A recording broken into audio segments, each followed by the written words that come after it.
13. 밤 근방에서 4개의 탄광을 지배하는 벨기오 광업소의 지배인은 빈센트가 미리 그러리라고 생각했던 탐욕스런 짐승 같은 부류의 사람은 전혀 아니었다. 사실 좀 뚱뚱하긴 했지만 친절하고 인정미 있는 두 눈에다 자기 스스로도 얼마간 고생을 겪은 사람의 태도를 가지고 있었다. 나도 압니다. 반고허시. 빈센트가 광부들의 고통스러운 생활에 대해 쏟아놓는 이야기를 주의 깊게 들은 후 지배인이 말했다. 흔히 그런 얘기들을 하지요. 그 사람들은 우리가 이익을 더 많이 얻으려고 자기네들을 일부러 굶겨 죽이고 있다고 생각합니다. 하지만 정말입니다. 반고흐시. 그보다 더 사실과 먼 얘기는 없을 겁니다. 자, 여기 파리의 국제광산국에서 나온 도표를 좀 보여드리죠. 그는 커다란 도표를 테이블 위에 펼쳐놓고서 맨 밑바닥의 푸른 선을 손가락으로 가리켰다. 보십시오. 그가 말했다. 벨기에 광산이 전 세계에서 제일 초라합니다. 탄을 캐내기가 너무 어려워서 그걸 공개시장에서 팔아 이득을 얻기란 거의 불가능합니다.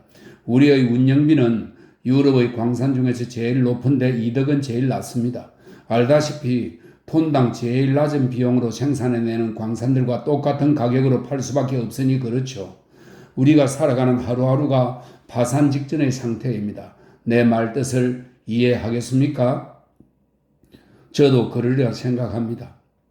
만일 광부들에게 하루에 1프랑씩 더 준다면 우리의 생산비가 석탄의 시장 가격보다 높아지게 됩니다. 완전히 문을 닫아버려야 합니다. 그러면 그때야말로 광부들이 진짜 굶어 죽는 겁니다. 광산 주주들이 자기들 배당을 좀 덜 가질 수는 없을까요? 그러면 광부들에게 조금 더 돌아갈 텐데요. 지배인은 서글프게 고개를 가로저었다. 그럴 수는 없습니다. 그도 그럴 것이 반고시 광산이 무엇에 의해 운영되는 줄 압니까? 자본이죠. 다른 기업들과 마찬가지로. 그런데 자본은 그 수익을 되돌려 받아야만 하죠. 안 그러면 자본은 다른 데로 가버립니다. 벨기에 광업은 현재 겨우 3%의 배당금을 지급합니다. 그걸 0.5% 줄인다면 주주들은 자금을 회수해 버릴 테죠. 만일 그렇게 된다면 우리 광산은 문 닫아야 합니다. 자금 없이는 운영할 수가 없으니까요. 그러면 이번에도 광부들은 굶어 죽습니다. 그러니까 보아서 아셨겠지만 보리나주의 참담한 처지를 만들어낸 건 주주도 지배인들도 아닙니다. 그건 석탄 매장량이 충분치 않기 때문입니다. 그리고 그 참담한 처지라는 것도 결국엔 신의 책임으로 돌릴 수밖에 없을 것 같습니다. 그런 불경스러운 말에 당연히 충격을 받았어야 했다. 그러나 그는 그렇지 않았다. 지배인이 들려준 얘기를 생각하고 있었던 것이다. 하지만 최소한 노동시간에 대해서는 어떻게 좀 해주실 수 있을 텐데요. 지하에서의 하루 13시간 노동으로 그 말 전체가 절멸당할 겁니다. 안 됩니다. 노동시간을 줄일 수는 없습니다. 그건 임금을 올리는 것과 똑같은 거지요. 그렇게 한다면 결과적으로 하루 일당 50상팀에 해당되는 석탄량이 감소될 터이고 따라서 톤당 생산비는 올라가게 되니까요. 이 한 가지는 틀림없이 개선시킬 수 있을 겁니다. 위험한 작업 환경을 말하려는 거지요? 예, 적어도 탄광 안에서의 사고와 사망 숫자는 줄일 수 있지 않습니까? 지배인은 침착하게 머리를 가로저었다. 아니요, 반고시. 우린 할 수 없습니다. 우리의 이익 배당률이 너무 낮기 때문에 새 주식을 시장에다 팔 수가 없는 것이죠. 게다가 우리에게는 시설 개선에 투자할 잉여 이익이 전혀 없습니다. 아, 반고시. 이건 구제불능의 악순환입니다. 사실 나 자신도 그 문제에 수천 번 부딪혔습니다. 내가 독실하고 성실한 신자에서 지독한 무신론자로 바뀐 것도 그 때문이죠. 내가 납득할 수 없는 것은 하늘에 무슨 신이 있다면 어떻게 고의적으로 그런 비참한 상태를 만들어내고 한 부류의 사람들 전체를 수세기에 걸쳐 단 한때의 자비조차 점지해주지 않은 채 비참한 불행의 노예로 만들었을까 하는 것이요. 빈센트는 아무런 말도 생각해낼 수 없었다. 그는 얼빠진 마음으로 되돌아갔다. 14. 2월은 연중 가장 혹독한 달이었다. 벌거벗은 바람이 온 계곡을 휩쓸며 언덕 꼭대기로 불어가면 거리를 뚫고 걸어갈 수조차 없었다. 광부들의 오두막집은 따뜻함을 만들어줄 테리가 그 어느 때보다도 절박하게 필요했지만 얼음처럼 찬바람이 너무나 맹렬해서 여자들은 테리를 구하러 그 검은 산으로 나갈 엄두도 낼 수 없었다. 살을 에일 듯한 바람으로부터 몸을 가릴 만한 것이라고는 오리 거친 치마와 우독과 무명 양말과 두건밖에 없었다. 아이들은 얼어 죽지 않기 위해 날마다 침대에서 지내야 했다. 난로에 뗄 석탄이 없었으므로 뜨거운 음식은 생각할 수도 없었다. 남자들이 그 지긋지긋한 뜨거운 지하에서 나올 때면 그들은 단 한순간 각오할 겨를도 없이 영하의 거치는 날씨 속으로 내던져져 모진 삭풍 속에 길을 쓰며 눈 덮인 들판을 가로질러 집으로 가야 했다. 폐병과 폐렴으로 죽는 사람이 날마다 생겼다. 그 달에 빈센트가 장례식에 나가 기도문을 읽은 것만도 꽤 여러 차례였다. 그는 얼굴이 새파랗게 된 아이들에게 읽는 법을 가르치려는 시도를 포기하고서 마르카스 산에서 나날의 시간을 보내면서 그가 할 수 있는 만큼 얼마 안 되는 석탄을 긁어 모았다. 제일 비참한 집들한테 나누어 주기 위해서였다. 요즘엔 굳이 얼굴에 탕가루를 문지를 필요도 없었다. 그도 광부의 흔적을 결코 면하지 못했던 것이다. 풋깃밤에 처음 오는 사람이라면 그를 보고 이것도 역시 시꺼먼 아가리군 하고 말하리라. 테리 산을 오르락내리락 하며 많은 시간 동안 일한 끝에 그는 테리를 반자루쯤 모았다. 시퍼렇게 된 손의 피부가 얼음 덮인 암석에 긁혀 갈라졌다. 4시 조금 전에 그는 그만해야겠다고 마음먹고서 모아놓은 것을 가지고 되돌아갔다. 그 테리로 최소한 몇 명의 아낙네 남아 자기들의 남편을 위해서 뜨거운 커피를 마련할 수 있을 것이었다. 그가 마르카스 탄광 정문에 다다르니 막 광부들이 쏟아져 나오기 시작하는 참이었다. 몇 사람이 그를 알아보고서 안녕하시오 라고 중얼거렸지만 나머지는 그냥 걸어가 버렸다. 손을 호주머니에 넣고 어깨를 웅크린 채 그들은 땅만 바라보며 걸어가 버렸다. 마지막으로 문에서 나온 사람은 작은 노인이었는데 온몸이 찢겨 나갈 듯 심하게 기침을 하는 통에 제대로 걷지도 못했다. 그의 무릎은 부들부들 떨려있고 눈 덮인 들판으로부터 달려온 싸늘한 바람에 세게 맞부딪히자 그는 맹렬한 강타에 얻어맞은 듯 비틀거렸다. 노인이 얼음바닥에 꼬꾸라질 뻔했다. 잠시 후 그는 힘을 모아 옆구리로 강풍을 맞받으며 들판을 건너가기 시작했다. 그는 굵은 삼배로 만든 자루로 어깨를 감싸고 있었다.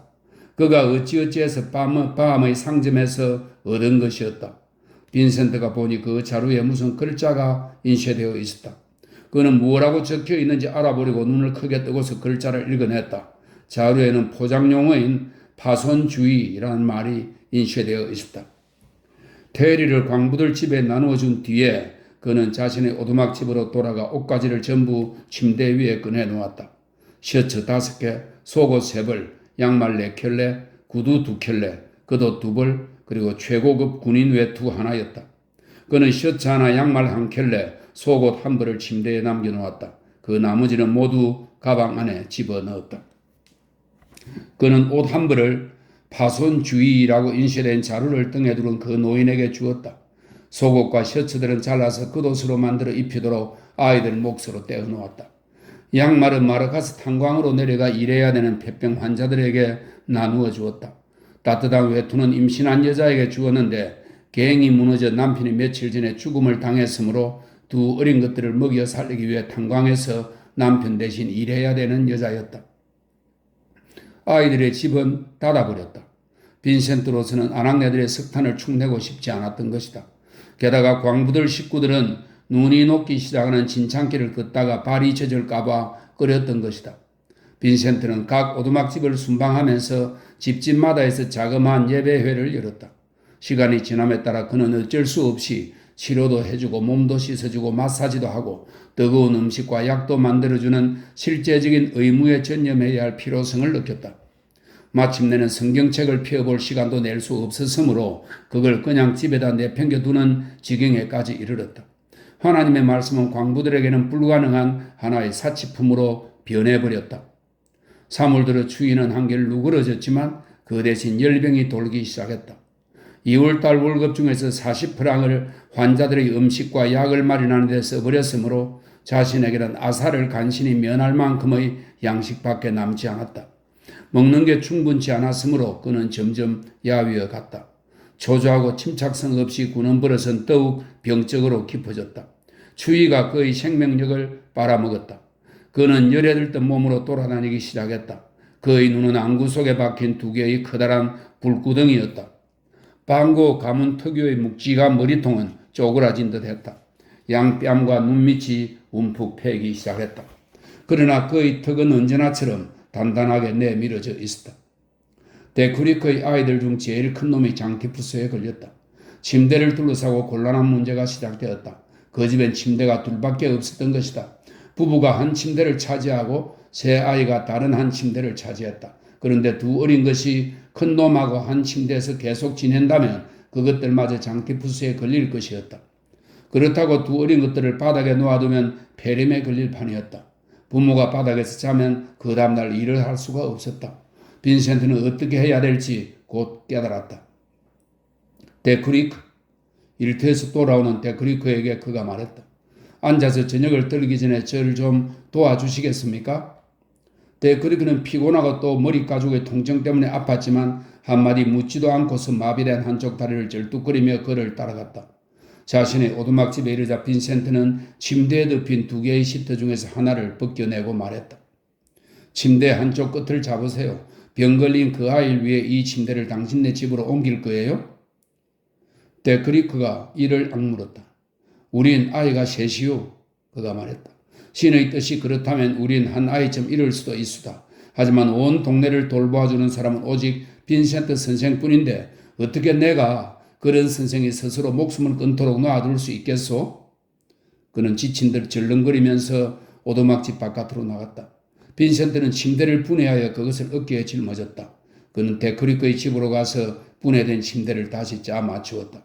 버터를 바르지 않은 빵과 커피로 저녁을 들고 있던 데크리크와 그의 아내가 빈센트를 멍하니 쳐다보았다. 빈센트는 병에 걸린 큰 놈을 자기 침대로 옮겨놓고 간호하기 시작했다. 그날 저녁 늦게 그는 더니의 빵집으로 가서 집이 좀 없나 물어보았다. 자기 집으로 가지고 가서 깔고 자기 위해서였다. 빈센트가 자기가 한 일을 얘기하자 더니 부인은 대경실색했다. 빈센트 씨, 그녀가 외쳤다. 전에 쓰던 방이 아직 비어 있어요. 다시 이리 와서 지내세요. 고맙습니다, 더니 부인. 하지만 그럴 순 없어요. 알아요. 돈 걱정 때문에 그러시죠. 하지만 그건 상관없어요.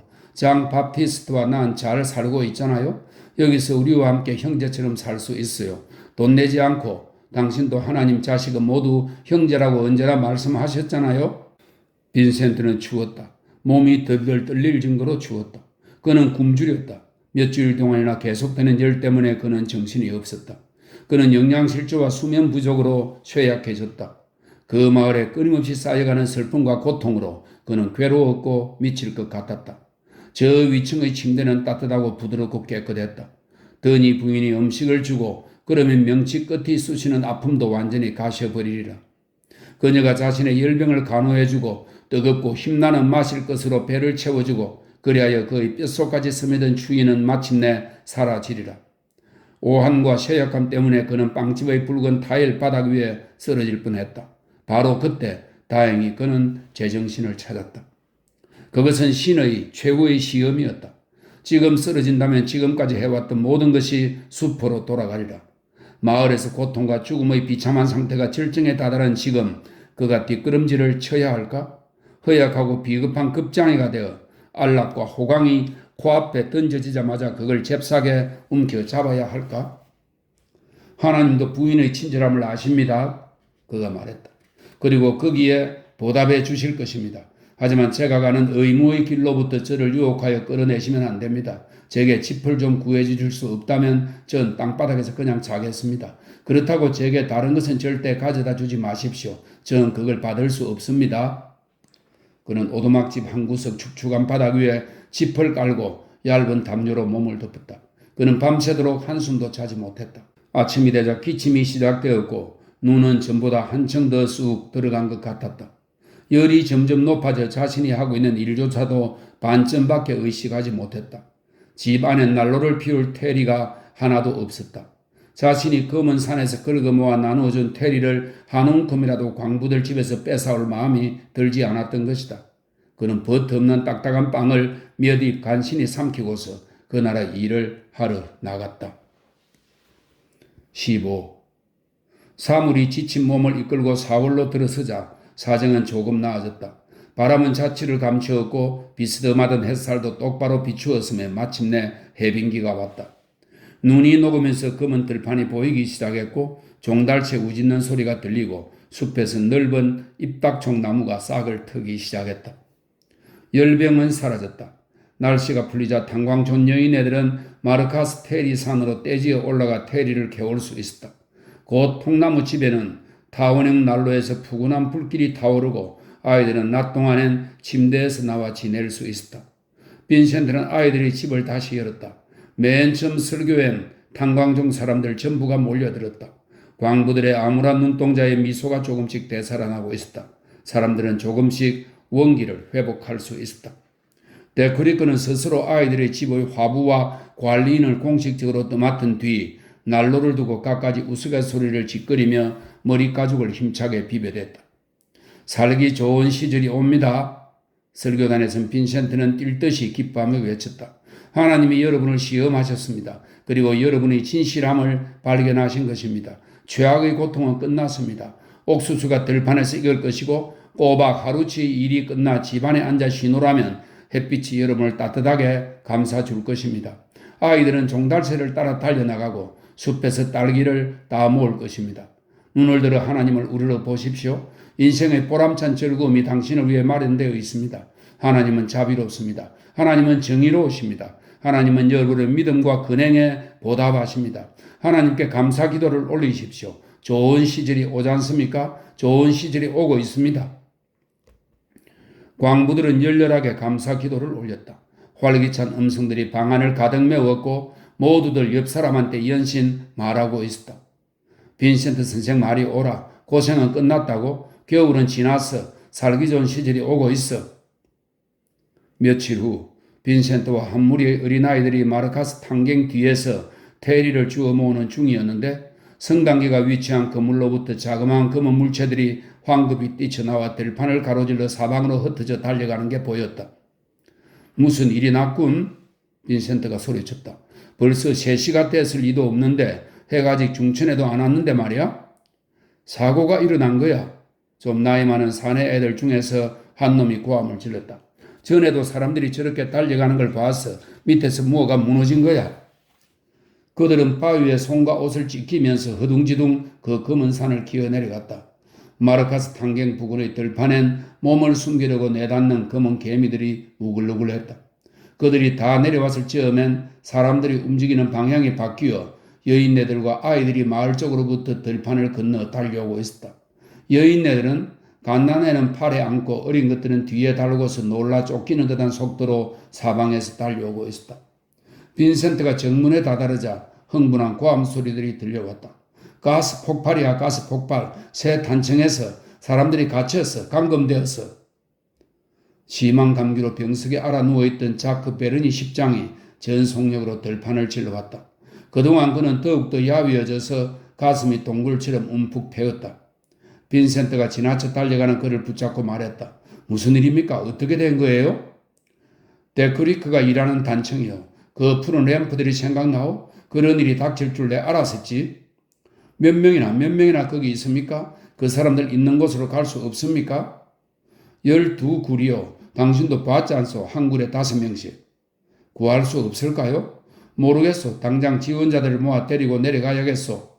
저도 같이 가게 해주십시오. 돕게 해달라고요. 안 돼요. 노련한 사람들이 필요하니까. 그는 구내를 지나 성당기 있는 곳으로 달려갔다. 백마 한 마리가 끄는 작은 집마차가 정문으로 끌려왔다. 전부터 사망자와 부상자들을 언덕 비탈에 있는 오두막 집들로 수없이 운반했었던 바로 그 마차였다. 들판을 건너왔던 광부들이 자기 식구들을 데리고 돌아가기 시작했다. 미친 듯이 고함치는 여인, 눈을 크게 뜨고 앞만 바라보는 여자, 아이들은 훌쩍훌쩍 울고 십장들은 목청을 다해 고래고래 소리 지르며 뛰어다니면서 구조대를 조직했다. 갑자기 소란스러운 소리가 뚝 그쳤다. 몇 명의 무리가 성당기가 위치한 건물 밖으로 나와 천천히 계단을 내려왔는데 무언가 모포로 두른 것을 운반하고 있었다. 일순간 웅변적인 정적이 흘렀다. 이윽고 모든 사람들이 한꺼번에 외치고 울부짖기 시작했다. 그게 누구요? 죽었어요? 살았어요? 제발 이름을 얘기해요. 우리한테 보여달라고요. 우리 남편이 그 밑에 있는데 내 자식들, 내 새끼들이 그 단층에 있다고. 그 몇 명의 무리가 백마가 모는 집마차 앞에 섰다. 그중 한 남자가 입을 열었다. 석탄을 운반하여 굴 바깥에다 쏟고 있던 3명은 구출되었습니다. 하지만 끔찍한 화상을 입었어요. 그게 누구요? 제발 누군지 말 좀 하라니까. 보여달란 말이야. 내 새끼가 지하에 있는데 내 새끼. 남자가 모포를 들치자 9살짜리 두 계집 아이와 10살짜리 사내의 불에 탄 얼굴이 나타났다. 셋 모두 의식이 없었다. 세 아이들의 식구가 슬픔과 기쁨이 뒤섞인 울부짖음 소리를 내며 그들 위로 쓰러졌다. 그 세 개의 모포는 집마차 안에 놓여지고 움푹팬 길을 가로질러 실려갔다. 빈센트와 그 아이들의 가족은 짐승처럼 헐떡이며 마차와 나란히 뛰었다. 빈센트는 등 뒤로부터 공포와 고통의 흐느낌이 점점 더 높이 산처럼 쌓여가는 소리를 들었다. 빈센트가 여전히 뛰면서 고개를 돌려 뒤를 바라보니 저 멀리 지평선에 길게 이어진 테리 산들이 보였다. 검은 이집트. 그는 터져나오는 고통으로 크게 외쳤다. 검은 이집트. 선택받은 사람들을 또다시 삼켜버리다니. 아, 하나님, 당신이 이럴 수가. 세 아이들은 자칫하면 죽게 될 정도로 큰 화상을 입었다. 노출되었던 모든 부분의 피부와 털이 불에 타 문지러져 나갔다. 빈센트는 첫 번째 아이의 오두막 집으로 달려갔다. 그 집 아이의 어머니는 비통한 나머지 손을 쥐어 털고 있었다. 빈센트는 그 아이의 옷을 벗기며 외쳤다. 기름 빨리. 집안에 기름이 조금 있었다. 화상 입은 곳에 기름을 발라주고 또다시 소리쳤다. 이젠 붕대. 여인은 눈에 두려움을 가득 담고 선체로 그를 빤히 쳐다보았다. 빈센트는 화가 나서 소리쳤다. 붕대, 아이를 죽이고 싶어요? 하나도 없어요. 여인이 엉엉 울면서 말했다. 집안에 흰 천은 한 조각도 없어요. 겨울 내내 그런 건 구경도 못했어요. 아이가 몸을 조금 움직이며 신음했다. 빈센트는 겉옷과 셔츠를 후딱 벗고서 입은 채로 안의 속옷을 찢어냈다. 그는 겉옷만 다시 입고 다른 옷들은 줄줄이 찢어 그걸로 아이들 머리에서 발끝까지 감았다. 그는 기름 깡통을 들고 두 번째 아이한테 달려갔다. 그는 처음에 한 대로 계집 아이의 온몸을 천으로 감쌌다. 세 번째 아이의 집에 다다랐을 땐 셔츠와 속옷을 벌써 다 써버린 뒤였다. 10살짜리 사내애는 죽어가고 있었다. 빈센트는 바지와 그 안에 입은 모직으로 된 속옷을 벗었다가 바지는 도로 입고 속옷은 잘라 붕대를 만들었다. 그는 위의 겉옷을 맨가슴이 가려지도록 단단히 여미고서 마르카스를 향해 들판을 달려갔다. 멀리서부터 그는 피해자들의 아내와 어머니들의 그치지 않는 탄식의 소리를 들을 수 있었다. 광부들이 정문 주위에 서 있었다. 구조대는 한 번에 단 한 조씩만 지하에서 작업할 수 있었다. 경도가 비좁았기 때문이었다. 그 남자들은 자기들 차례를 기다리고 있는 중이었다. 빈센트는 부식장들 중 한 명에게 말을 걸었다. 가망 있습니까? 그 사람들 지금쯤 다 죽었을 거요. 그들 있는 대로 갈 수는 없나요? 암석 밑에 깔려 있어요. 얼마나 걸리겠습니까? 몇 주일, 어쩌면 몇 달. 하지만 어째서 그렇게? 전에도 그렇게 걸렸어요. 그럼 그들은 완전히 잃게 되겠군요? 남자와 여자 합해서 57명이요. 그들 모두 다 가버렸군요. 다시는 그 사람들을 못 볼 거요. 36시간 동안 구조대들이 서로 교대했다. 남편과 자식들을 지하에 둔 여인네들은 그곳에 남아있어도 되었다. 땅 위에 있는 남자들은 그 여인네들에게 구조가 확실하다고 계속 얘기하고 있었지만 여인들은 그게 거짓말임을 알고 있었다. 식구를 아무도 잃지 않은 아낙네들이 뜨거운 커피와 빵을 가지고 들판을 건너왔다. 비탄에 잠긴 여인들은 음식에 손도 대지 않았다. 한밤중에 자크 베르니 십장이 모포에 덮여 위로 운반되었다. 각혈을 했던 것이었다. 그 다음날 십장은 죽었다. 꼬박 이틀 뒤에 빈센트는 데크리크의 아내를 설득시켜 아이들을 데리고 돌아가게 했다. 열 이틀 동안 지원자 구조대가 쉼없이 작업했다. 채굴은 모두 중지되었다. 석탄을 캐내지 못했으므로 임금도 나오지 않았다. 마을에 그나마 몇 프랑 남아있던 것도 곧 다 써버렸다. 더니 부인은 계속 빵을 구워내어 그걸 외상으로 나누어 줬다. 그녀도 자금이 다 말라버려 빵집 문을 닫아야 했다. 회사는 아무런 도움도 되지 못했다. 열 이틀째 날도 다 끝났을 무렵 구조대에게 중지하라는 얘기가 나왔다. 남자들은 다시 작업을 시작하라는 명령이었다. 그때쯤엔 버티밤의 사람들은 단돈 1상팀도 없이 바로 아사 직전이었다. 광부들이 스트라이크를 일으켰다. 빈센트의 4월달 월급이 왔다. 그는 밤으로 내려가 그 50프랑으로 먹을 것들을 사왔다. 그는 그것을 광부 가족들에게 나누어 주었다. 탄광초는 그것으로 엿새간을 연명했다. 그 뒤엔 그들은 숲으로 가 딸기와 초건 목피들을 모았다. 남자들은 바깥으로 나가서 쥐, 뱀, 두꺼비, 도마뱀, 고양이, 개 등 살아있는 것들을 찾아 헤매었다. 쑤시는 듯한 배고픔이 통증을 막기 위해서라면 무엇이든 뱃속에 집어넣을 수 있었다. 결국엔 더 찾아낼 것도 없는 형편이 되었다. 빈센트는 브리쉘에 편지를 보내 도움을 청했다. 도움은 오지 않았다. 광부들은 주저앉은 채 처자식들이 자기 눈앞에서 굶어 죽어가는 걸 지켜봐야 했다. 그들은 빈센트에게 그들보다 먼저 간 57명의 죽은 영혼들을 위해 장례식을 해달라고 부탁했다. 남자, 여자, 아이들 해서 100명 정도의 사람들이 빈센트의 작은 오두막 집안에 빼곡하게 들어섰다. 빈센트는 그 며칠간 커피밖에 먹지 못했다. 탄광의 사고 이후로는 알맹이가 있는 고체 음식은 거의 먹어보지 못했다. 몸이 쇠약해져서 그는 서 있을 수도 없었다. 열병과 절망감이 가슴에 다시 찾아들었다. 눈은 그저 쿡쿡 쑤셔대기만 하는 두 개의 검은 구멍이었고 양볼은 움푹 패였다. 눈 밑으로 둥그스름한 뼈가 불쑥 튀어나오고 지저분한 붉은 수염이 얼굴을 뒤덮었다. 그는 속옷 대신 자로 만드는 투박한 천을 온몸에 둘렀다. 단 하나의 램프가 오두막집을 밝히고 있었다. 부서진 한 석가래에 걸린 그 램프로부터 깜빡거리는 불빛이 흘러나왔다. 빈센트는 한 구석 집더미 위에 몸을 의지한 채 팔꿈치로 고개를 받치고 있었다. 거칠은 판자백과 소리 없이 고통에 시달리고 있는 100명의 영혼들 위로 램프가 날름거리는 환상적인 그림자들을 던졌다. 그는 목이 타는 듯 열에 들뜬 목소리로 말하기 시작했다. 그의 말 한마디 한마디가 침묵의 공간을 가득 채웠다. 굶주림과 좌절감으로 야위고 쇠약하게 무참히 꺾여버린 광부들은 마치 신을 바라보듯 그에게서 시선을 떼지 않았다. 신은 그들에게서 너무도 멀리 떨어져 있었던 것이다. 분노로 높이 올라간 낯선 목소리들이 집 바깥에서 커다랗게 들려왔다. 문이 휙 열리고 한 사내 아이의 목소리가 외쳤다. 빈센트 선생님이 여기 계세요. 빈센트는 하던 말을 뚝 그쳤다. 100명의 보리나조 사람들이 문간으로 고개를 돌렸다. 잘 차려입은 두 남자가 들어섰다. 램프의 불꽃이 순간 확 타올랐다. 빈센트는 그 낯선 사람들의 얼굴 위로 공포와 두려움이 뚜렷이 나타나는 것을 보았다. 잘 오셨습니다. 대용 목사님, 반덴 브링크 목사님. 일어서지도 못한 채 그가 말했다. 마르카스 탄광에서 생매장 당한 57명의 광부들을 위해 장례식 예배를 보고 있는 중입니다. 혹시 이 사람들에게 한마디 위로의 말씀을 해 주실 수 있을지요? 두 목사는 한참 후에야 가까스로 말문을 열었다. 놀랍군. 그저 놀라울 따름이야. 블루간 배를 툭툭 두들기면서 대용 목사가 소리쳤다. 자넨 아프리카 정글이라도 온 것으로 생각했겠군? 반덴 브링크가 말했다. 저 사람이 얼마나 많은 해악을 저질렀는지 누가 알겠어? 이 사람들 다시 그리스도교로 귀의시키려면 수십 년은 걸리겠군? 대용 목사가 두 손을 배 위에 걸치면서 소리쳤다. 그러게 애초에 내가 당신에게 말했지 않소? 저 사람을 전도사로 임명하지 말라고 말이요?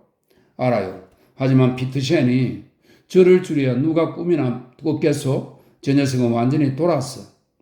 난 저 사람이 미쳤을 거라고 늘 생각했었어. 난 절대 믿지 않았었어. 목사가 완벽한 프랑스 말로 재빠르게 짓거려댔으므로 보리나조 사람들은 한마디도 알아듣지 못했다. 빈센트는 너무 아프고 정신이 없어서 그들이 하는 말 뜻을 깨닫지 못했다. 대용은 그 블루칸 배로 사람들을 해치고 나아가 빈센트에게 낮고 격한 목소리로 말했다. 이 더러운 개들을 돌려보내. 하지만 예배 중인데 예배가 아직 끝나지 않았는데요. 예배는 상관없어. 모두 돌려보내라니까. 광부들은 무슨 일인지 영문도 모르고 줄지어 나갔다. 두 목사가 빈센트에게 향했다. 도대체 자넨 혼자서 무슨 짓을 한 건가? 이런 굴 속에서 예배를 보다니 어찌겠다는 건가? 무슨 야만 종교를 새로 창시한 거야? 예절 감각도 경배심도 없나? 이게 기독교 성직자에게 어울리는 행동인가? 이런 식의 짓거리를 하다니 자네 완전히 미쳤군? 우리 교회를 못 오갈 생각인가? 대용 목사가 잠시 말을 멈추었다. 그는 더럽고 지저분한 오두막집과 빈센트의 지프로 만든 잠자리와 그의 온몸에 감긴 마포와 깊숙이 움푹 들어간 열에 들던 두 눈을 찬찬히 훑어보았다. 우리가 자네를 임시로 임명한 것이 그나마, 그가 말했다. 교회를 위해선 다행이었군. 이제는 그 임시직도 취소된 것으로 생각하게. 앞으로 다시는 우리를 돕겠다는 생각은 말게. 내가 보니 자네의 행동은 추잡하고 창피스러운 것이야. 자네의 월급은 끝이고 이젠 자네 대신 새 사람을 당장 보낼 걸세. 그래도 내가 마음이 좋아 자네가 완전히 미쳤다고 생각하기 했단 망정이지. 안 그랬더라면 난 자네 벨기에 복음교회 역사상의 원수라고 불렀을 걸세. 긴 침묵이 흘렀다. 자, 그럼 방고욱은 자신에 대한 변명으로 무슨 할 얘기가 없나? 빈센트는 브뤼셀에서 그들이 자신을 전도사로 임명하기를 거절했던 바로 그날을 기억했다. 이젠 얘기는 고사하고 아무런 감정조차 들지 않았다. 우린 가는 게 낫겠군요, 대용. 얼마 뒤 반덴 브링크 목사가 말했다. 우리가 여기서 할 수 있는 게 아무것도 없지 않습니까? 저 사람의 처지는 완전히 구제불능이에요. 밤에 좋은 호텔이 없으면 오늘 밤 마차로 몽스까지 되돌아갈 수밖에 없겠군요.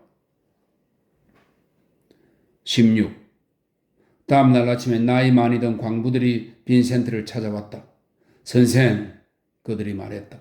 자크 베르니 10장도 가버렸으니 우리가 믿을 수 있는 사람은 선생뿐이요.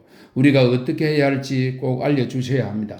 할 수만 있다면 우린 굶어 죽고 싶진 않아요. 그 사람들이 우리가 원하는 것을 들어주도록 어쩌면 선생이 애써주실 수 있겠지요? 선생이 그 사람들을 만나본 뒤에 우리들을 다시 일을 하라고 말한다면 우린 일하겠습니다. 그리고 우리들을 굶어 죽으라고 말한다면 우린 또한 굶어 죽을 겁니다. 선생, 우린 선생의 말만 듣겠습니다. 그 누구의 말에도 귀 기울이지 않을 겁니다. 벨기에 광업소 사무실은 초상이라도 치르는 듯한 분위기였다. 지배인은 그를 반갑게 만나주었고 그가 하는 말에 동정적으로 귀 기울였다. 압니다, 방고우시. 그가 말했다. 시체에 있는 곳까지 파들어가지 않고 중간에서 중지했다고 해서 광부들이 원통해하고 있지요. 하지만 파보았자 무슨 소용이 있겠습니까? 회사 측에서는 그 탄층을 폐쇄키로 결정했습니다. 그 탄층이 죗값을 못하니까요. 아마 계속 팠더라면 한 달쯤은 걸렸을 겁니다. 그랬더라도 무슨 결과가 있었을까요? 그 사람들 시체를 그저 한 무덤에서 꺼내 다른 무덤으로 옮기는 것밖에 아니지요. 그렇다면 살아남은 사람들의 경우는 어떨까요? 지하 계행의 작업 환경을 개선시킬 길이 전혀 없습니까? 죽을 게 뻔한데도 평생 동안 날마다 그런 환경 속에서 일해야만 합니까? 그렇습니다. 그럴 수밖에 없습니다. 회사엔 안전시설에 투자할 자금이 없습니다. 광부들이 이 싸움에서 이길 성사는 없습니다. 이길 수가 없습니다. 왜냐하면 광부들이 맞서 싸우고 있는 상대는 바로 철통 같은 경제법칙이니까요. 설상가상으로 그들이 만일 일주일 안에 작업을 다시 시작하지 않는다면 마르카스 탄광은 영원히 닫혀질 것입니다. 그 다음엔 그들 처지가 어떻게 될지 그건 하나님만이 아실 겁니다. 빈센트는 낙심한 채 붓디 밤을 향해 멀고 험한 길을 올라가고 있었다. 그래, 어쩌면 하나님만이 아시겠지. 그 반대로 어쩌면 하나님도 모르실지도 모르지. 이제는 자신이 광부들에게 아무 쓸모도 없다는 것이 너무도 분명했다.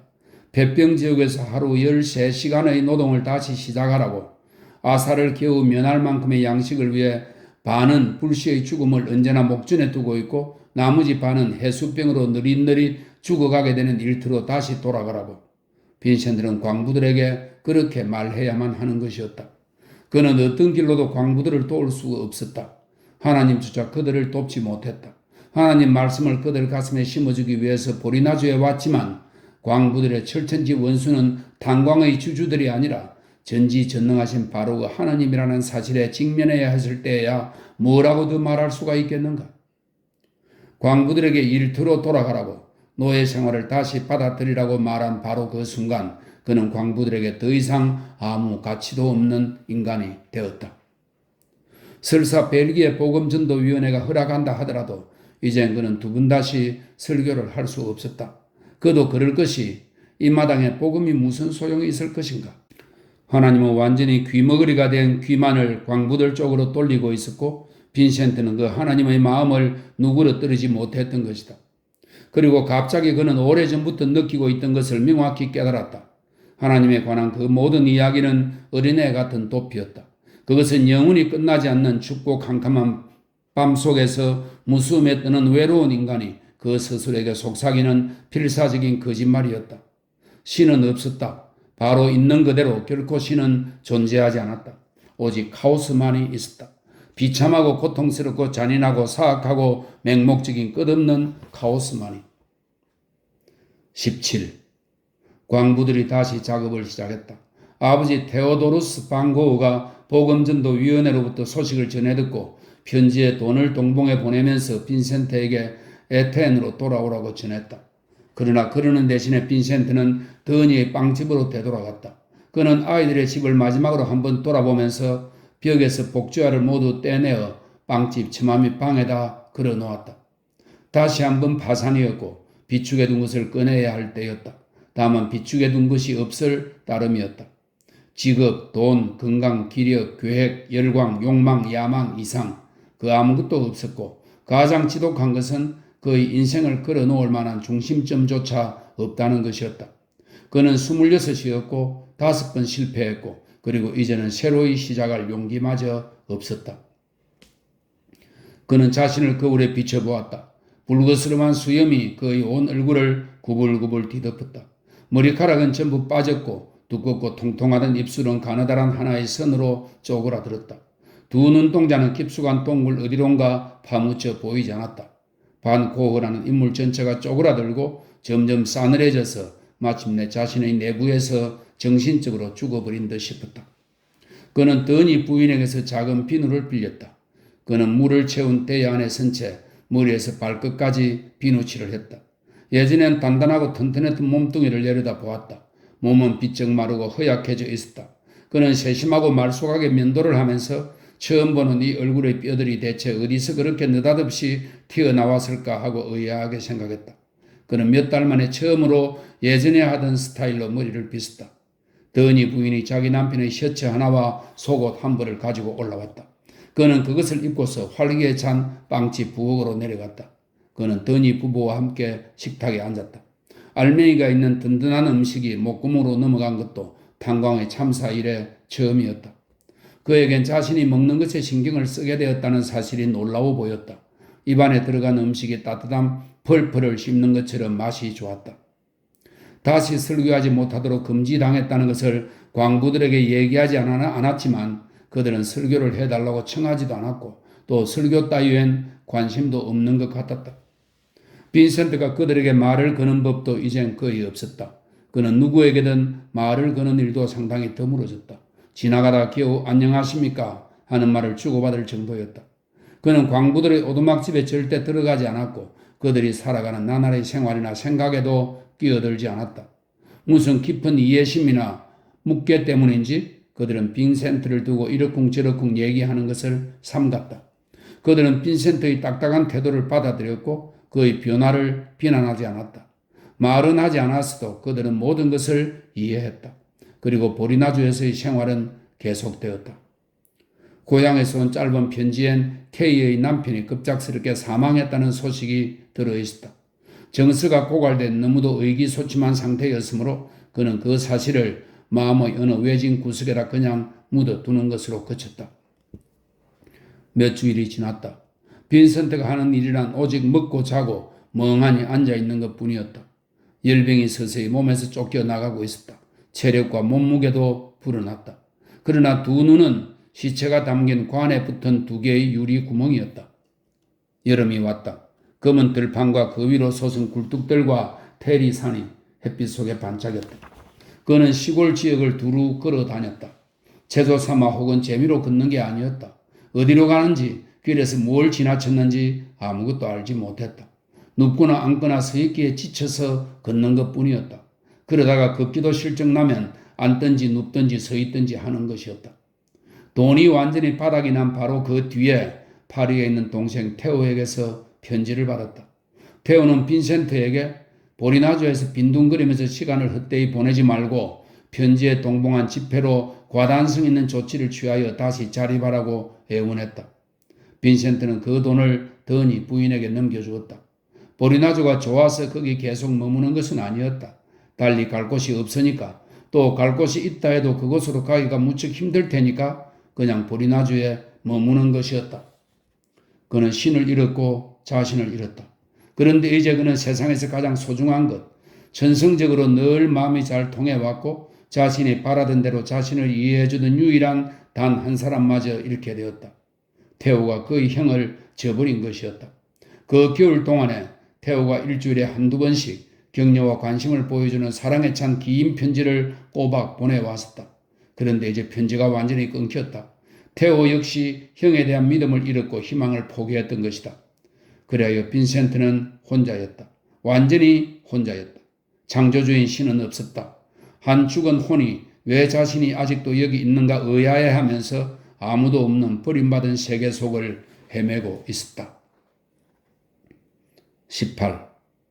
여름에서 가을로 접어들었다. 얼마 안 되는 초목이 시들어 죽으면서부터 무엇인가 그의 내부에서 되살아나기 시작했다. 그러나 아직은 그 자신의 인생을 똑바로 바라볼 수 없었고 그래서 그는 다른 사람의 삶으로 눈을 돌렸다. 그는 다시 독서에 열중하기 시작했다. 독서는 언제나 가장 큰 그리고 변함없는 즐거움이었는데 이제 다시 다른 사람들의 성공과 실패, 괴로움과 기쁨의 이야기를 통해 늘상 머릿속에 출몰하는 자신의 대실패라는 유령으로부터 그는 도피할 수 있었다.